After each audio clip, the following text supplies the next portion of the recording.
Alors, petite vidéo, la suite. Un autre exemple, on tire 4 fois avec une carabine, donc un fusil. Associons à chaque série de tirs le nombre de fois que la cible a été atteinte. Donc je tire avec un fusil, je vise et je dois effectivement viser la cible.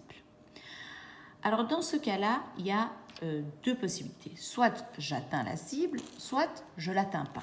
Alors on va désigner par la lettre E l'échec, c'est-à-dire je n'atteins pas la cible. Et par la lettre S, succès, j'atteins la cible. Alors quand je tire 4 fois la carabine, quels sont les différents résultats possibles que je peux avoir? Je peux avoir je n'atteins pas la cible au premier tir, puis je peux réussir au deuxième tir, et puis rater et encore rater. Ça, c'est un résultat possible. Je peux rater tous mes coups. Échec, échec, échec. Je peux réussir tous mes coups. Succès, succès, succès. J'ai vraiment du bol dans ce cas-là, où je tire super bien. Je peux aussi réussir, échec, échec et viser la cible. Et puis j'en ai encore plein des possibilités, mais je ne vais pas toutes les mettre.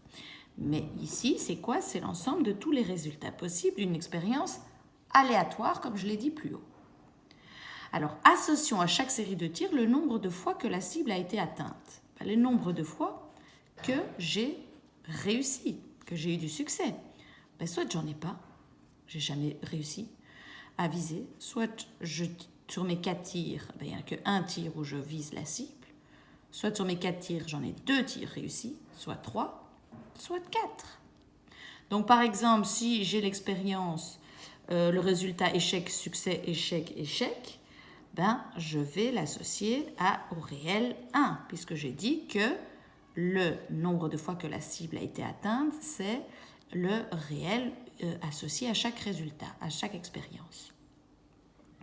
Échec, échec, échec, tout simplement, je n'ai jamais su atteindre la cible 0. Succès, succès, succès, j'ai 4 fois atteint ma cible.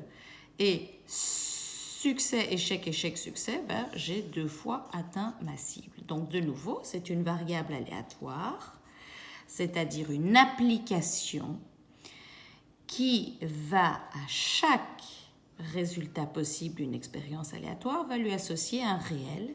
Dans ce cas-là, le réel, c'est le nombre de fois que j'ai eu de succès.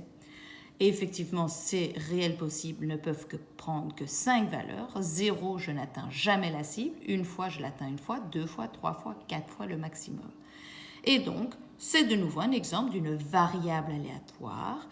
Aléatoire parce qu'on ne sait pas quel va être le résultat. Discrète de nouveau parce que le réels qui sont ici, les nombres réels possibles que je peux avoir, c'est un ensemble fini de nombres et pas une infinité de nombres, c'est-à-dire 0, 1, 2, 3, 4.